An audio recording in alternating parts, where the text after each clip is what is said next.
नमस्कार, मैं प्रज्ञांश Tiwari Tekna news में आपका स्वागत करता हूं। वक्त हो चला है आज की 10 बड़ी खबरों का। प्रधानमंत्री नरेंद्र मोदी ने बेंगलुरु में लड़ाकू विमान तेजस में उड़ान भरी। वो सरकारी स्वामित्व वाले हिंदुस्तान एरोनॉटिक्स लिमिटेड की समीक्षा करने पहुंचे थे। उड़ान भरने के बाद पीएम ने कहा तेजस में उड़ान भरना उनके लिए गर्व के क्षण थे।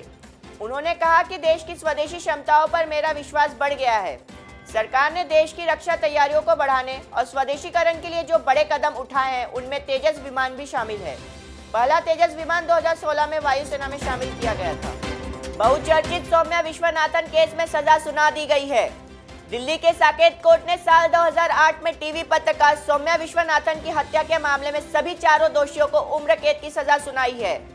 चारों को मकोका के तहत उम्र कैद की सजा दी गई है। कोर्ट ने चारों दोषियों पर जुर्माना भी लगाया है। टीवी पत्रकार सौम्या विश्वनाथन की हत्या सन 2008 में उस वक्त कर दी गई थी जब वो कार से अपने घर लौट रही थी। यह मामला काफी चर्चा में रहा था। विदेशों से मेडिकल की डिग्री लेने वाले छात्रों को भारत में 10 सालों के भीतर स्क्रीनिंग टेस्ट पास करना होगा।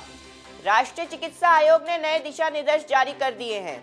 मौजूदा नियमों के तहत विदेशों से डिग्री लेने वाले छात्रों को देश में एक स्क्रीनिंग टेस्ट पास करने के बाद ही डॉक्टर का लाइसेंस मिलता है। आने वाले समय में इस टेस्ट की जगह नेक्स्ट टेस्ट आयोजित किए जाने की योजना है। पहले ये टेस्ट देने के लिए कोई समय सीमा नहीं थी। अब यह कहा गया है कि कोर्स पूरा करने के 10 सालों के भीतर ये टेस्ट पास करना जरूरी होगा। दिल्ली का एम्स अब आईसीयू में भर्ती मरीजों के तीमारदारों को भी आराम करने के लिए बिस्तर की सुविधा उपलब्ध कराएगा। इसके साथ ही प्रतीक्षा क्षेत्र में भी सुविधा बढ़ाई जाएगी। एम्स के निदेशक ने इसे लेकर नए आदेश जारी कर दिए हैं। प्रतीक्षा क्षेत्र में मरीजों के परिजन रात भर रहते हैं, लेकिन यहाँ सिर्फ कुर्सियां और बेंच है, जिसके कारण उन्हें फर्श पर सोना पड़ता है। दिल्ली में प्रदूषण से बिगड़ते हालात को देखते हुए BS पेट्रोल और BS4 डिजिटल गाड़ियों के संचालन पर लागू पाबंदी जारी रहेगी। दिल्ली के पर्यावरण मंत्री गोपाल राय ने शुक्रवार को स्थिति की समीक्षा के बाद यह जानकारी दी है। इस नियम का उल्लंघन करने वाले पर 20,000 रुपए का जुर्माना लगाया जाएगा। ट्रांसपोर्ट विभाग और दिल्ली पुलिस को सख्ती से इसका पालन करवाने को कहा गया है।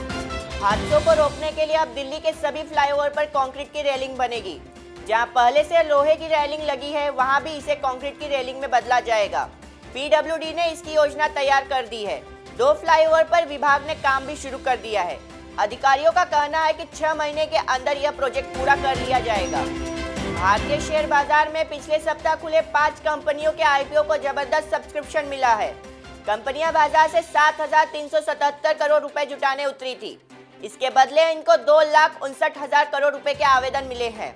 सबसे ज्यादा 3,042 करोड़ जुटाने वाली टाटा टेक ने LIC के रिकॉर्ड को तोड़कर भारतीय IPO बाजार में इतिहास रचा है।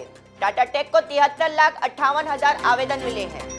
हार्वर्ड यूनिवर्सिटी सेंटर एनवायरनमेंट ने पर्यावरणीय मुद्दे से निपटने के लिए एनवायरमेंटल फेलोशिप प्रोग्राम की शुरुआत की है। इसमें शोध के इच्छुक उम्मीदवार आवेदन कर सकते हैं।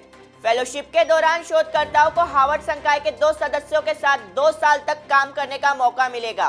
फेलोशिप में हर साल $87,500 का वेतन और अन्य भत्ते शामिल है। फेलोशिप में किसी भी क्षेत्र में डॉक्टरेट उम्मीदवार अप्लाई कर सकते हैं। आवेदन की अंतिम तारीख 10 जनवरी 2024 है। इस साल 27 नवंबर को कार्तिक पूर्णिमा पड़ रही है। धार्मिक मान्यताओं के अनुसार कार्तिक पूर्णिमा का विशेष महत्व माना जाता है। कार्तिक महीने की पूर्णिमा को विशेष रूप से भगवान विष्णु और मां लक्ष्मी की पूजा अर्चना की जाती है। माना जाता है कि इससे जीवन में सुख, शांति और समृद्धि आती है। कार्तिक पूर्णिमा के दिन चंद्रमा को दूध का अर्घ्य देना शुभ माना जाता है। इस साल कार्तिक पूर्णिमा के दिन सर्वार्थ सिद्धि योग के साथ शिव योग का भी निर्माण हो रहा है, जो बेहद शुभ माना जाता है। बॉलीवुड के मशहूर फिल्म निर्माता और निर्देशक राजकुमार कोहली का दिल का दौरा पड़ने से 93 वर्ष की आयु में मुंबई में शुक्रवार को निधन हो गया। अभिनेता अरमान कोहली के पिता राजकुमार कोहली ने सिनेमा जगत में नागिन और जानी दुश्मन जैसी मल्टी स्टारर हिट फिल्म बनाई है। वहीं कोहली ने लुटेरा, मुकाबला, इंतकाम और राज तिलक जैसी हिट फिल्मों का निर्देशन भी किया। राजकुमार कोहली ने 1963 में रिलीज हुई फिल्म सपनी से सिनेमा जगत में कदम रखा था, जबकि 1976 की मेगा मल्टी स्टारर सुपरहिट नागिन से उन्हें दमदार सफलता मिली थी। आज के लिए बस इतना ही। देखते रहिए टेक्ना न्यूज। चैनल को लाइक, शेयर, सब्सक्राइब करें।